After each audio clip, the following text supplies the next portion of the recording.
In less time than it took to bat his eyelids, Hotpin McLean sensed his 10 years of railroading for the Great Northern Railroad had come to an end.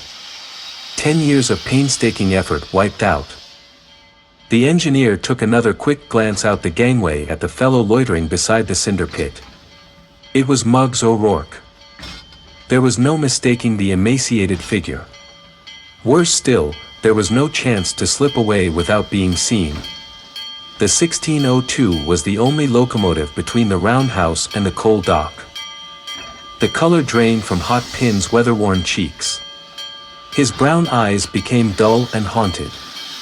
He was thankful the fireman had dropped off back by the coal dock.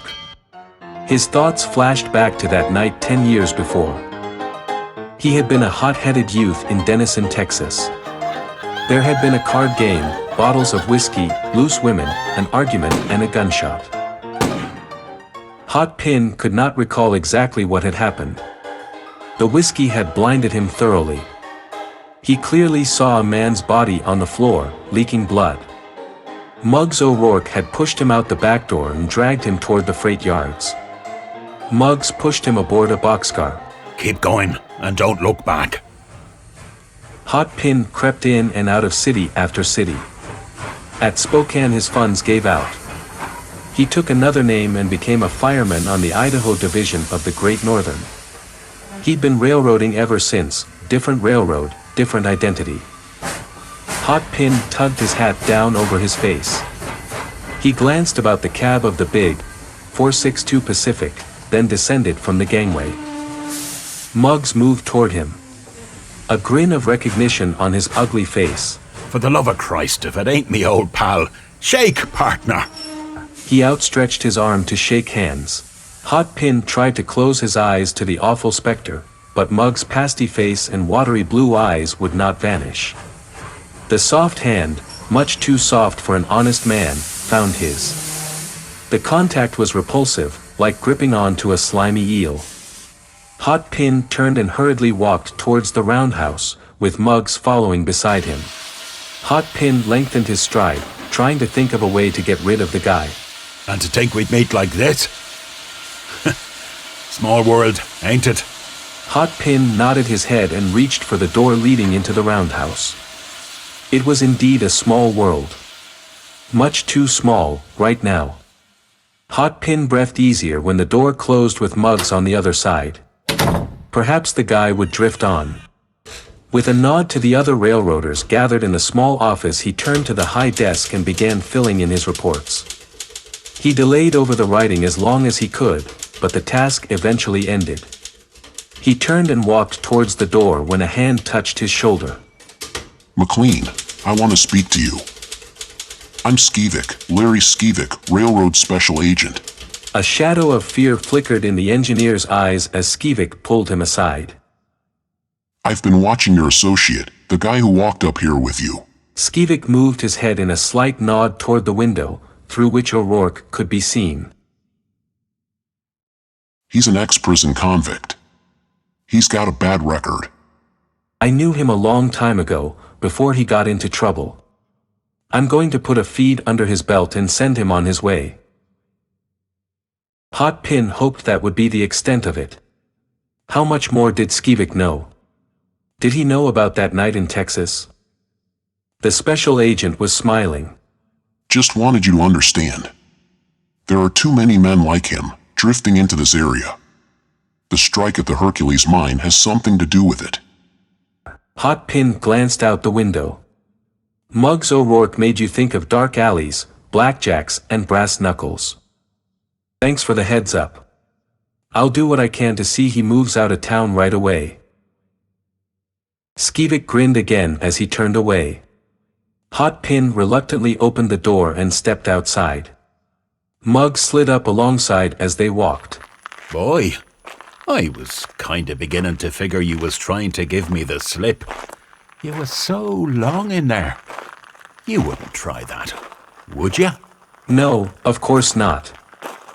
Muggs clung to him as they walked along. It was not a pleasant sensation for Hotpin, and it was made even worse by the passing groups of grouchy, idle miners. The men eyed them questioningly. Hotpin detected outright malice. He walked faster to avoid the hostile glances. Muggs half-trotted to keep up. At one corner, two burly miners stopped them. Where the hell do you think you're going? You work around here? Railroader. Prove it. I don't prove nothing to nobody. The tough guy miner grabbed the engineer's collar with both hands in an attempt to intimidate him. Hotpin countered by headbutting the bully. His forehead smashed into the nose. The miner released his grip and doubled over, holding his leaking nose, the blood drooling out like thick maple syrup. Boy, that was a close one. Those fellers sort of put us on the spot, didn't they? With a sigh of relief, Hotpin unlocked the door to his cabin and stepped aside. Muggs squeezed through like a rat diving into a hole. Before McLean could close the door, the man had found a chair and had slumped into it. Muggs looked about the cabin. Are we alone? McLean nodded. Muggs looked at Hotpin for a long time. His weak brown eyes studied the engineer. Hotpin felt the scrutiny. Ever hear from Texas? Hotpin felt sick. He had known all the time that such a question would be forthcoming. Nope. Pretty lucky, weren't you? Thanks to me. I always stick by me pals. You was in a bad spot then, but I saved your neck. Muggs was smirking. I've a proposition for you. I'm needing help. Can I depend on you? Hotpin felt like a swimmer caught in a strong current. Where was Muggs taking him? It was as though the jaws of a trap had snapped shut and held him fast. I don't know, it all depends. Of course you'll throw in with me. O'Rourke's lips twisted into a wolfish snarl that exposed his rotted, yellow teeth. Course you will. By tomorrow this town will be alive with bulls. They'll be so thick, they'll get in your hair. You'll have to skip town. Capiche? Hotpin aged in those few moments. His eyes were those of a hunted animal. His breath came fast. If what Muggs said was right, he would have to leave. Muggs' thick lips curled in a grin of satisfaction. You'll go in with me? Sure. Once partners, always partners. There's a grand in it. A grand. You can do a lot with that. A grand. Hotpin had no intention of accepting Muggs' offer when he asked that question. He knew his life had reached a red board.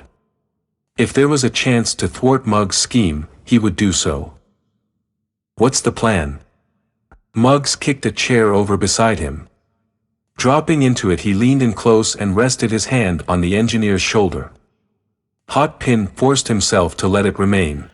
It's like this. There's a boxcar of dynamite up at the Glory Hole mine. They told me it was 10 mile up the mountain. All we gotta do is go up and get it. We'll bring it down here tonight. They told me it would roll all the way. Hotpin couldn't trust his voice. He only nodded affirmation. Muggs was right. That car had been set out there that very afternoon. Any car set out at the Glory Hole siding had to be doubly protected to ensure it didn't break loose. Brakes were tightened to maximum with a stick. Blocks were placed beneath each wheel. Otherwise the cars would lose brake and slowly rolling, then careening down the grade, where it would jump the tracks and smash into bits. The strikers are gonna blow up the Hercules mine. All we gotta do is get the dynamite down here for 'em. They'll do the rest. And there's a grand in it. A grand. Muggs' eyes gleamed with a maniacal delight as he unfolded the diabolical scheme. Hotpin licked his dry lips. His throat was parched. Blood raced through his brain. Steal a boxcar of dynamite? A loud knock at the door startled them. Muggs dove for cover, his eyes were wide and staring. His face was colorless, as he peered from behind the large cabinet. Answer it, and I ain't here. Hotpin forced himself to open the door. Standing there was Special Agent Skivik. Skivik looked beyond Hotpin into the dim cabin. Where's that ex-convict? I'm looking for him. I don't know, he's gone. Doggone it. I got a line on something. I wanted to check up on it. Did he say where he was going? No, he left me just after we stopped for a bite to eat. There's a rumor there's going to be some dynamiting done around here, and that convict is involved. He's bad news. Hotpin was shaking as he closed the door. Through a window he watched Skivik move away. He mopped the sweat from his forehead and cursed himself. Why didn't he tell Skivik the truth? Muggs grunted as he crept from his hiding place. That was a close one. Muggs held a .32 automatic pistol in his hand. You sure backed me up, partner. If that bozo would have came in here, I'd have plugged him. Hotpin shuddered. That was not an idle boast. Good thing he lied to Skivik, it had saved his life, but it also had drawn the noose of circumstance tighter about his own neck. They already know about the dynamite, understand? You can't go through with it. Can't? Why can't we? Of course we'll do it. There's a grant in the job. If anybody gets in our way, I'll just start blasting. He patted his pistol. Muggs paced back and forth nervously. Hotpin sat there with his hands over his face. The thug watched him and gloated. They heard an automobile drive up. Hotpin jumped at the soft tapping on the door. Answer it. Hotpin jerked the sagging, loose-hinged door open. Hotpin hesitated. Come on in, Slim. Even in the darkness, Hotpin knew this was the fellow who had drawn Muggs aside and had talked to him when they had been stopped on their way home. All set? Hotpin took a monkey wrench from a table, dropped it into his coat pocket. Filled with dread, yet impelled by an even greater fear, as they moved to the waiting automobile. The highway road from the yard to the glory hole siding paralleled the tracks. Hotpin knew every twist and turn of those rails. He knew every switch, each derail, the short black tunnel. The glory hole and Hercules mines were in lockdown. The clash between the greedy capitalist owners and the communist miners had reached a tumultuous friction point. The automobile topped the last rise. The lights of the glory hole mine appeared as tiny pinpoints in the distance. He had formulated a plan to foil Muggs. He felt of the wrench in his pocket. When the automobile stopped, Muggs lurched out from the passenger side and stepped around to the driver's side. He nodded to the driver, to have a word. The driver leaned out. Muggs' automatic had crashed down on the driver's skull, delivering a knockout concussion. Hotpin gasped. Then his eyes widened. He might have squealed. Muggs dragged the limp driver from the car to the side of the road where he pitched him down the embankment. Hotpin kept glancing back as they started for the boxcar and its load of dynamite. They slipped through the barbed wire fence separating the highway from the siding. A cloud slipped across the moon. Twigs snapped under their feet. He sensed they were being watched. They moved about the car and kicked out the blocked wheels. Hotpin climbed up on top and released the brakes. The rattle of the chains made him think of prison shackles. The car swayed slightly. Hotpin glanced around. Cars sometimes did that when a man climbs aboard. The brake shoes released and the car moved. They squeaked again, then dropped free with a clatter. Hotpin cursed himself for letting Muggs get him into a thing like this. It would have been better to have told Skivik the truth, and let Muggs shoot them both. The car rolled almost silently now. There was a sharp grinding of steel as it split the switch and drifted out onto the main. Like a wraith it began the trip down the mountain. Hotpin turned from the brake wheel and walked back to the middle of the car, where Muggs was standing. When she gets to rolling too fast I'll pinch her down. He went back to the forward end and braced himself against the brake wheel. This was his opportunity. Hotpins reached into his coat pocket and came out with the wrench. Carefully, quietly, he worked the bolt that held the brake wheel in place. He felt the rusted threads give way. He worked faster. Once the bolt was free enough to work with his fingers he slipped the wrench back into his pocket. He smiled as the bolt came off. He flipped it aside. The car had gained speed while he worked. His plan was simple. He would jerk the brake wheel upward, off the shaft when he tried to set the brakes. He'd tell Muggs it was broken. The car had no brakes.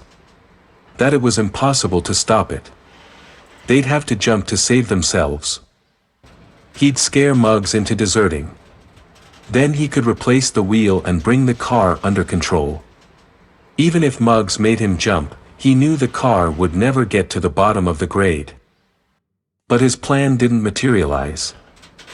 Something jammed against his back. Muggs' voice cold and full of impending danger. All right. Unload.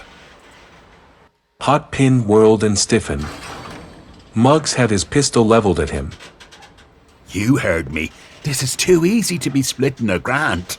Any fool can stop this thing. Get off! Get off! Before I blast you off! In that fleeting instant, Hotpin saw through it all. Muggs had only needed someone who knew a little about railroading.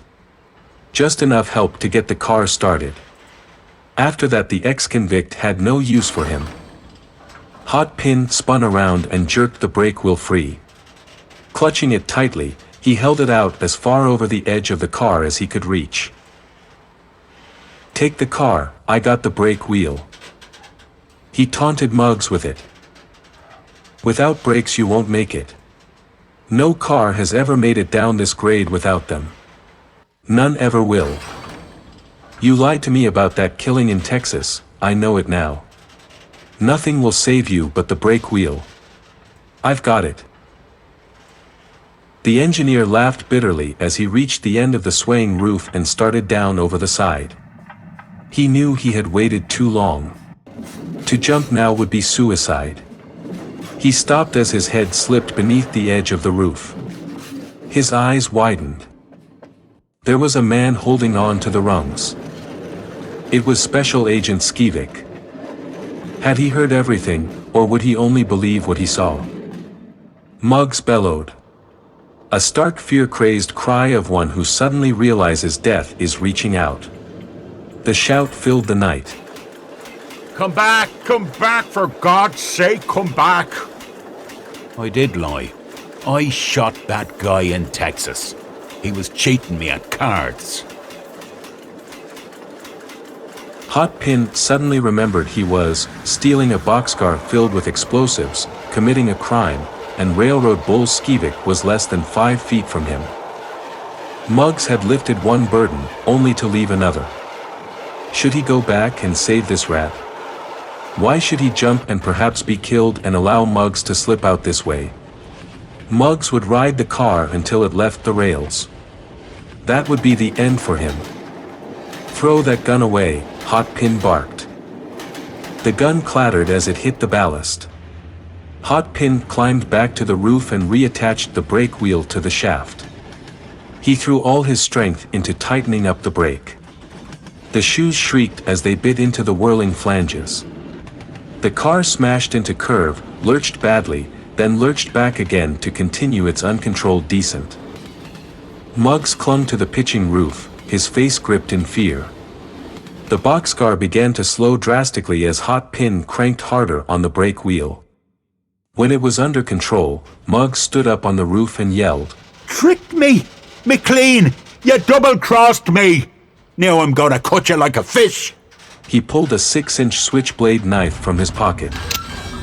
Hotpin watched him advance, then something slapped him on the cheek, a telltale rope, warning of an approaching tunnel. Muggs was moving toward him, ready to do some cutting. Hotpin threw himself flat on the roof, as the loud thundering reverberation of a tunnel encased him. The boxcar streaked into the portal and out into the open again. Hotpin scrambled to his feet. Muggs was gone. When the boxcar finally stopped, Hotpin sank weakly beside the brake wheel. He scrambled down the ladder trackside. Skivik was sitting on the ballast, wiping his forehead with a handkerchief. That was a wild ride. I ran my legs off to catch the car. Stumbled, lost my gun. Nothing to do but hang on while you staged your revolt. After a few minutes they stood and walked up track, through the tunnel. They found Muggs, the now dead Irishman, face down on the track. His body had been smashed badly by the stone portal, but he had crawled a few feet before dying. That's the end of him. Let's get into the town and I'll buy you a whiskey.